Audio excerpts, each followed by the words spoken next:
Okay, let's have a look at section 2 of chapter 7, reflections and rotations. So there's a few things to note. Let's actually start from this part over here, which comes from this explanation. So the matrix that is associated with a given linear transformation, you can find that matrix by identifying the images of the two really crucial position vectors on the plane. So the first one is the 1, 0, which is a unit vector in the x direction, and then the second one is your 0, 1, which is the unit vector in the y direction.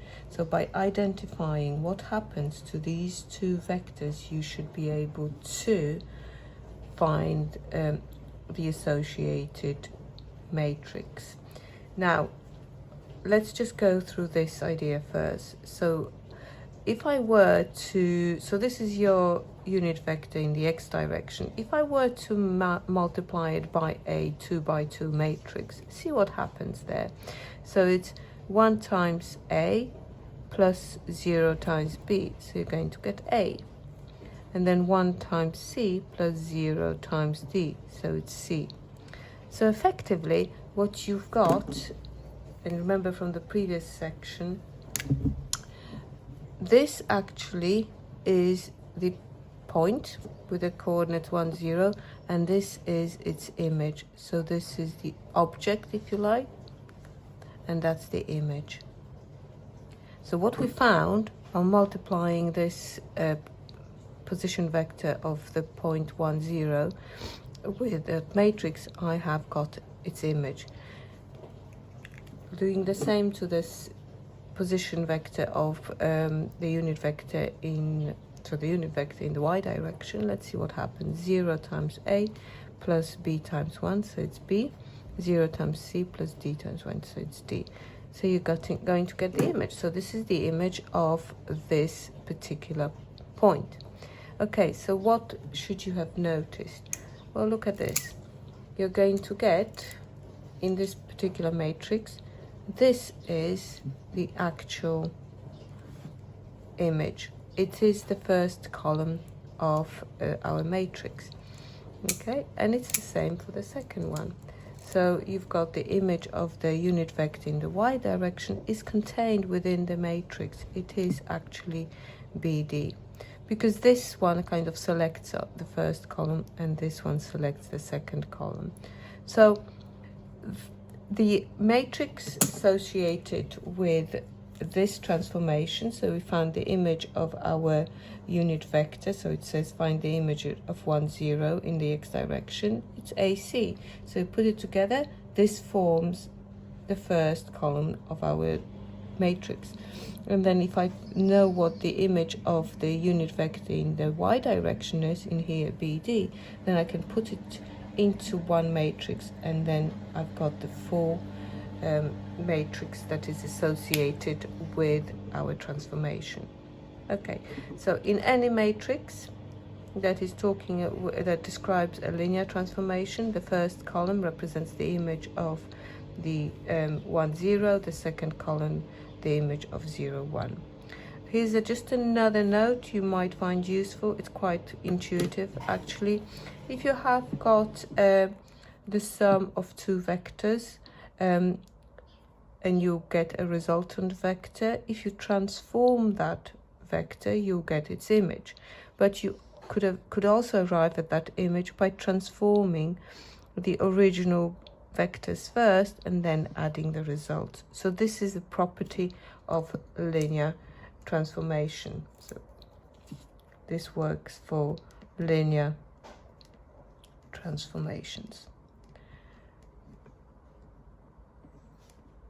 Okay, so we're going to apply, just before I forget, invariant points and invariant lines. I'll be talking about these in a minute with reflections and rotations.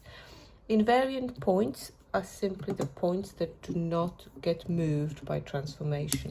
Okay, so do not get moved by transformation. So we had talked about the origin and any linear transformation that will never get moved. So the origin will always be an invariant point. Invariant lines means the whole lines stay the same. So the lines do not move. It doesn't mean that the points within the line don't move. It's just if they do move, they move to another place on the same line. Okay, give you an example. If you reflect in the x-axis, let me just draw x and y-axis so you know what I'm talking about. So if you reflect in the x-axis, anything on the top goes on the bottom. Anything on the x-axis, it will reflect on itself. So all the points on the x-axis will actually not get moved. So the x-axis is going to be the line of all the points that are invariant. But what happens with the y-axis? Well, all the points on the y-axis will be flipped onto another point on the y-axis. So the y-axis is an invariant line, and all the points will move apart from the origin, which is going to be moved to its, well, stays the same. So it's mapped to itself. But all the other points will move somewhere else.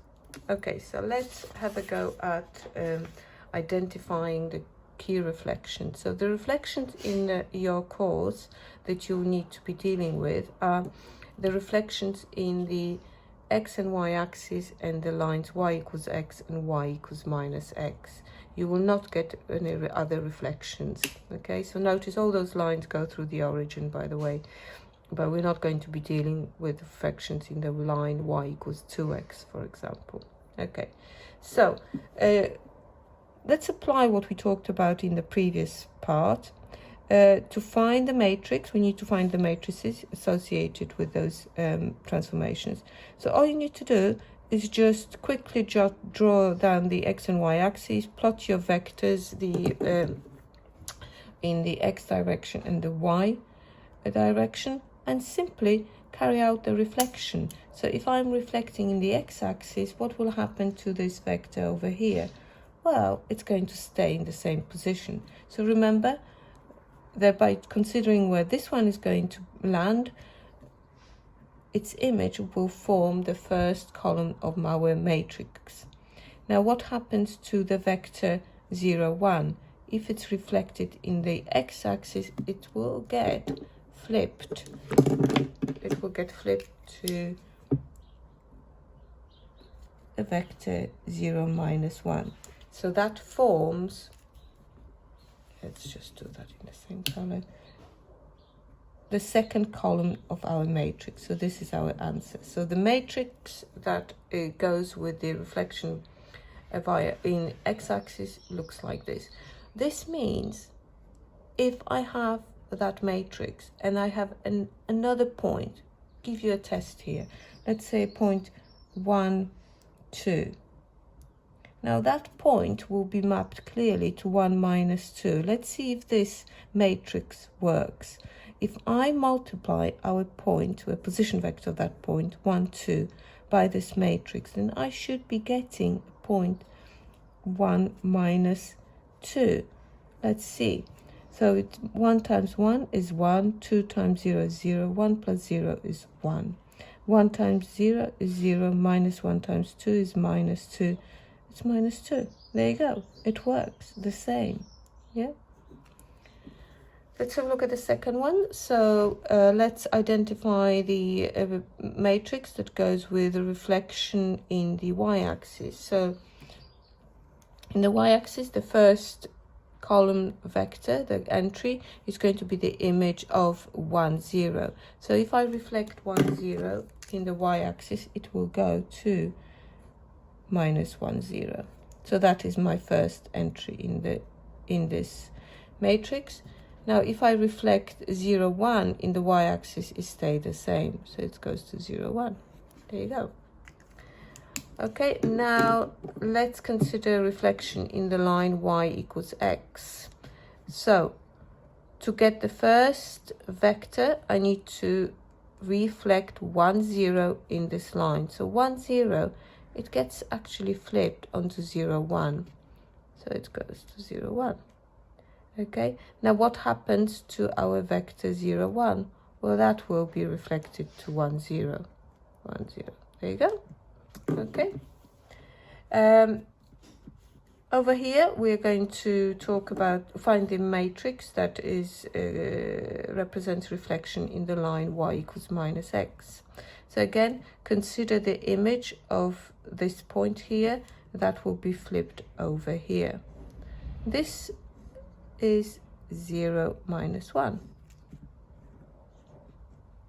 Now this point over here, which is 0 1, that will be reflected to this point, and that is minus 1 0.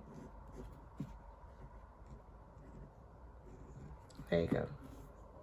Okay, so just a reminder, we talked about invariant lines. Let's actually talk about invariant lines in each of those transformations, okay? And then we'll talk a little bit about invariant points. Okay, so reflection in the x-axis, invariant line. Okay, so the line that the points will move, but maybe not all the points, but if some points will move, then it's invariant line, as long as the resultant line is still the same line. So here, the invariant line is going to be a y-axis, so x equals 0. Okay, if I flip this line onto the bottom, it will still be the same line. So here, if I flipped this way in the y-axis, so this positive x's will be swapped with negative x's, so invariant line here is going to be y equals 0, the x-axis. Now let's have a look at this one. What is the invariant line? Well, if I reflect in y equals x, the point on the y equals x will be invariant. This is a line of invariant points, so we'll talk about it in a second. But which one is the line that might be swapped onto itself, but maybe turned, upside down? So I think it's going to be this line here. Yeah, if I swap everything from this side to that side, they still keep y equals minus x, but not all the points would be, all the points apart from the ones 0 0 would be mapped to another point on the line. So this is invariant line, and this is y equals minus x. Right, the same thing here. This one this time is going to have an invariant line y equals x, because if you flip everything from this side to that side, this line will also flip onto itself. So invariant line is going to be y equals x. So let's talk about the invariant point, and therefore sometimes you might have an occasion where you have the line of invariant points. So in the x-axis, if I'm reflecting it, the x-axis, which is y equals 0, is the line of invariant points, which means all the points on that line stay the same. Here it's x equals 0. It's the line of invariant points. So this is your y-axis. It just stays unmoved. Okay, over here, y equals x, line of invariant points. And over here, we are reflecting y equals minus x. Y minus x is the line of invariant points. Sorry about the shorthand, but there you go. Okay, so let's now have a go at example 4, example 5, and example 6, and example 7. So 4 examples before we move on to exercise 7b. So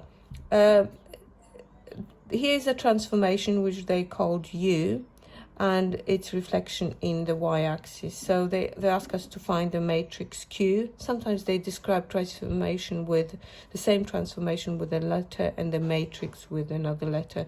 you know, I don't know why, but that's what they do. But so they want us to put the matrix. We've actually done that before on the previous page, but if you are doing it quickly, remember what you need to do is find the images of those two vectors. So what happens to 1, 0 and 0, 1? So in the y-axis, 1, 0 is going to be flipped onto -1, 0. You always go into x direction first. Now 0, 1 stays the same. There you go. We already answered that question. Invariant line. So remember, in this one, we are reflecting in y-axis. There are invariant line is going to be your x-axis, which is y equals 0, and also always added line of invariant points is also an invariant line, because it also mapped to itself is x equals 0. Okay, but it's really important to understand the distinction between the two in case they ask you about it. Right, so let's have a look at example 5. So here we've got another transformation. They called it U, and the matrix that describes this transformation is 0, -1, -1, 0. First of all, they ask me to name this transformation. Okay, so really you need to again think about your two unit vectors. So it's 1, 0 and 0, 1, and think the image of 1, 0 is your first column here. So let's draw that vector of it on the same diagram. So 0, -1 is here. So that means this vector is mapped onto that one. So this could be reflection in y equals -x. It's when we talk about rotation, it could be rotation. I need to check 0, 1. So 0, 1 is mapped onto -1, 0. And the only way you're going to get to both positions through one transformation, so to 0, -1 and -1, 0, is by reflection in the line y equals -x. So that's, you need to name the transformation fully like you did at GCSEs. Now, U is the transformation that maps a point AB onto another point, 3 + 2a, b + 1. We need to find what A and B are. So when I say here that U maps, that means if I multiply that matrix by our point, I'll be getting this point, its image. That's the point, that's its image. So 0, -1, -1, 0 gets to be multiplied by AB, and I should be getting 3 + 2a, b + 1. So let's carry out the multiplying. So a times 0 and minus b, a times -1 and 0, so it's -a. This is going to be equal to 3 + 2a, b + 1. So let's make the top elements equal to each other. -b is equal to 3 + 2a, and the bottom ones -a is equal to b + 1. We need to just solve them simultaneously. So let's put a is equal to -b - 1 and sub it into this equation. Why not? So it's -b is equal to 3, then times it by 2, so it's -2b - 2. So b is equal to 1, giving me a is equal to -1 - 1, which is -2. There you go. So this is example 5. Let's look at example. Oh, okay. Before we do example 6, let's actually, I quite like to go through all the rotations that you need to know. Well, I won't be going through all of them, but the key ones. Because in this course, the rotations that we are considering are always around the origin and always multiples of 45 degrees. So it could be 45 degrees. Remember, positive direction is anti-clockwise. So you could have 45 degrees, 90, 135, 180. If you go this way, you can call it minus 45, minus 90, minus 135. Okay, so so there is no need to say that it's anti-clockwise if we agree that this is the convention. But sometimes they put it down anyway. Okay, so we are going to let's find the matrices associated with each of those 4 transformations. So I like to, like before, I like to sketch my 2 vectors, so 1, 0 and 0, 1.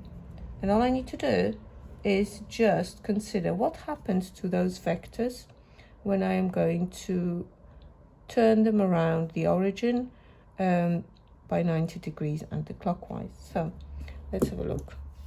What will happen to 1, 0? Well, 1, 0 will go into the place of 0, 1. So the first one is 0, 1. That's the image of 1, 0. What will happen to 0, 1?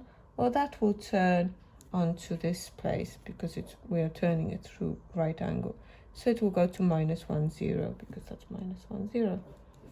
And there's my matrix, easy. Okay, let's have a look at the second example, part B. So here we've got, let's do the 2 unit vectors. And let's consider what happens to them. So we are doing 180 turn. You don't need to write anti-clockwise around 0, 0. So this one will go to this place. So it will go to minus 1, 0 because that's 2 negatives. And 0, 1 will go to 0, minus 1. And that's our transformation of matrix. Yeah. Okay, let's have a look at this one. So minus 90.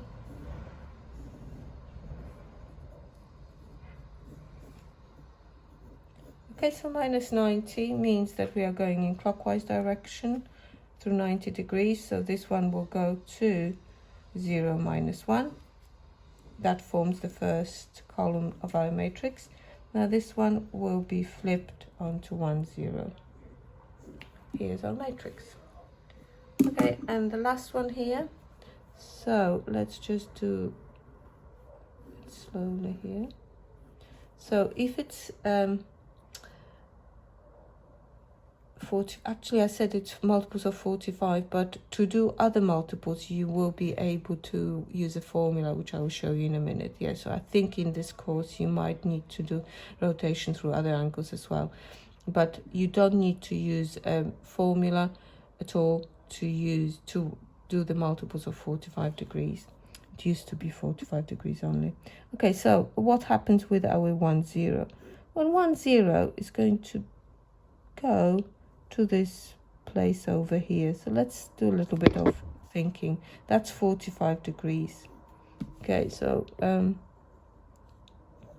remember this is unit vector, so it's got length 1. If I rotate it, it still remains as 1, and that's 45 degrees. You can use Pythagoras, or you could use simple trick to work out the height, which represents the y coordinate of our image, and the base, which is going to be our x coordinate of the image. So this one here, if you have a look at this one, that's going to be 1 sine 45 using simple trick. Like I said, you could do Pythagoras, and this one is 1 cos 45. So it's 1 over root 2 and 1 over root 2. Yeah, so the vector I'm going to get, and therefore the image of 1, 0 is 1 over root 2 and 1 over root 2. That will always be, those numbers will always be something to do with 1 over root 2 or root 2 over 2. If you are turning through 45 degrees or 135 over here, you just need to make sure you consider the signs correctly. So let's have a look at the 0, 1. That will be turned onto that position. So you've turned through 45 degrees. This here is going to be root 2 over 2 or 1 over root 2, but with a minus because we are into negative numbers. This here is positive. So altogether, we've got minus 1 over root 2 and 1 over root 2.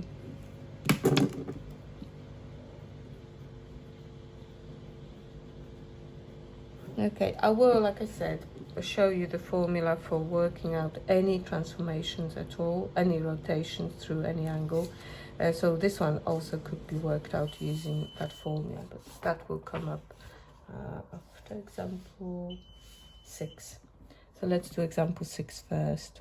So example 6, you've got another transformation. It's represented by a vector P, which we'll need to find out, and that is rotation by 180 degrees around 0, 0. So I've just done it in the previous sheet, so I'll just remind you. Let's just copy this down so we don't need to do it again, but by all means have a go at it again, because it's a very common question. So your 0, 1 is mapped to -1, 0, 0. So your 1, 0 to -1, 0, 0, 1 to 0, -1. There you go. What would the invariant point be of that transformation? So let me just quickly draw it and imagine this looking at those points here. So this one is mapped over here, and this point here, 0, 1, is going to be mapped to 0, -1. Now, invariant point, everything spins around here, okay? Invariant point is your 0, 0.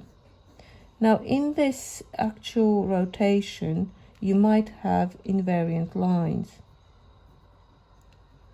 So it's a little bit like with reflection. This line here will end up going on top of itself. So invariant line is y equals 0.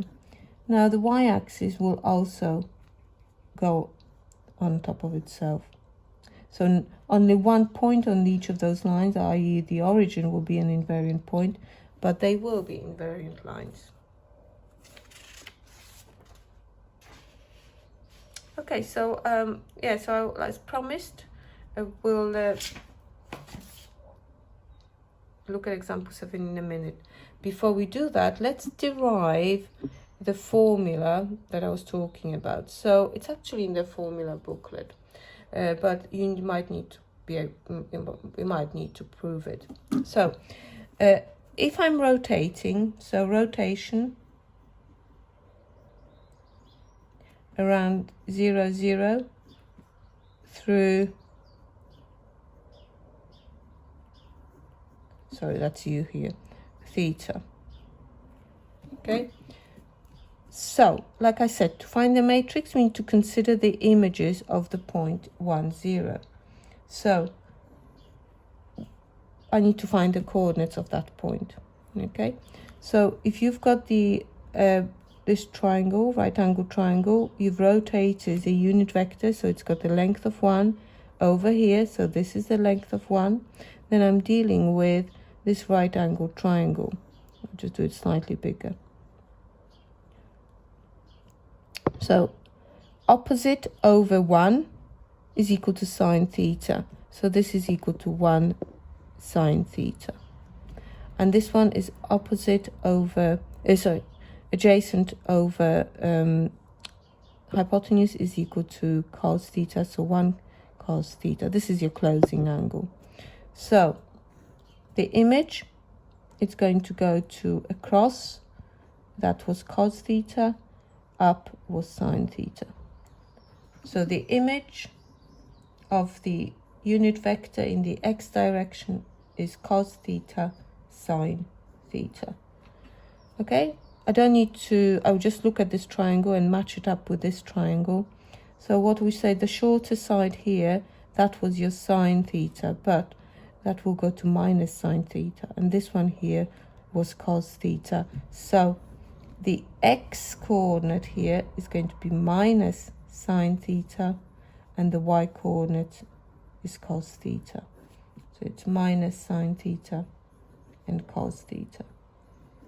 So that tells you that if you, in the previous example that we were talking about, you could work out of this matrix that I did by inspecting this rotation, by drawing it out and using a simple trick. I could have worked them out by putting 45 into this formula. So cos 45, sine 45, minus sine 45, and then cos 45, and I will be getting this answer over here. There you go. Okay, so let's have a look at example 7. So here we've got a matrix. They haven't said that it is a no, it does say they describe geometrically the rotation presented by this matrix, so that helps. If that is the case, then all I need to do to find what theta is by working out what when cos theta is equal to minus root 2 over 2 and sine theta is equal to root 2 over 2. I don't need to consider anymore because that is going to give me the same thing. Okay, so cos, when I solve this, find the solutions to this equation between minus 180 and 180. So theta is equal to cos inverse of minus root 2 over 2. So if you do the cos inverse of this one, it's going to give you, if you just draw the cos graph. There you go. So here you do it with a calculator. That's going to be 135 degrees and minus 135 degrees. We could check it on the calculator. There you go. Cos of minus root 2 divided by 235 degrees. Okay, so let's do the same here. Theta is equal to sine inverse of root 2 over 2. So the sine graph, if you do the same, let's draw the sine. It's positive for those two values, okay? So again, do sine inverse, you'll get 45 degrees, but the other solution is 180 minus 45 degrees, which is 135 degrees. So you've got two solutions.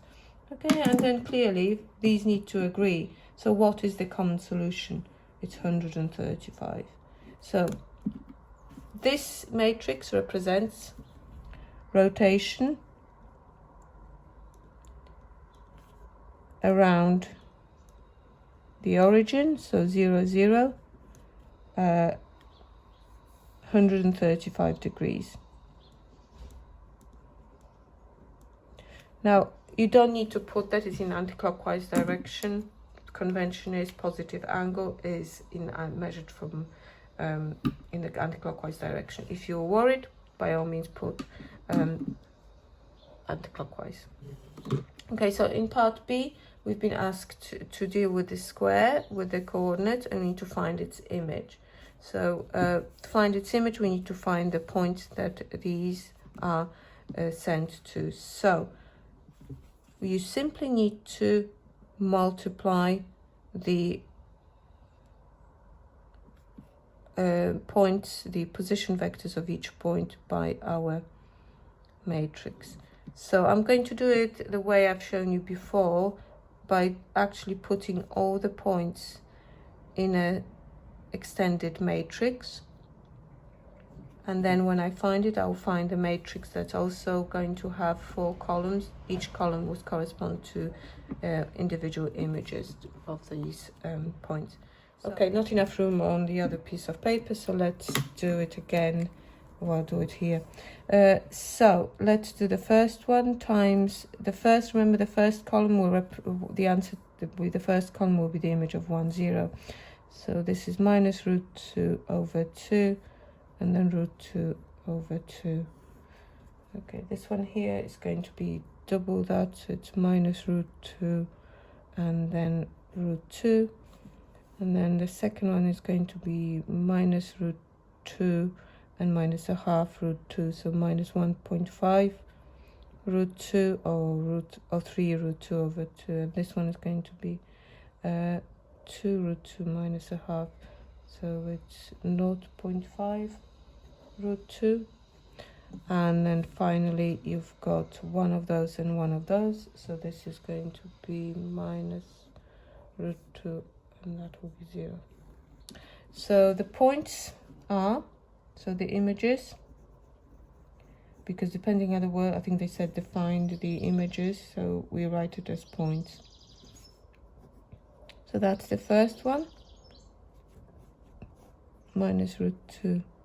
Root 2, that's the second one. And then minus, you could put 3/2, but I'll just stick to this notation. That's the third point. And then finally we've got minus root 2, 0. Okay, so go ahead and do exercise 7b.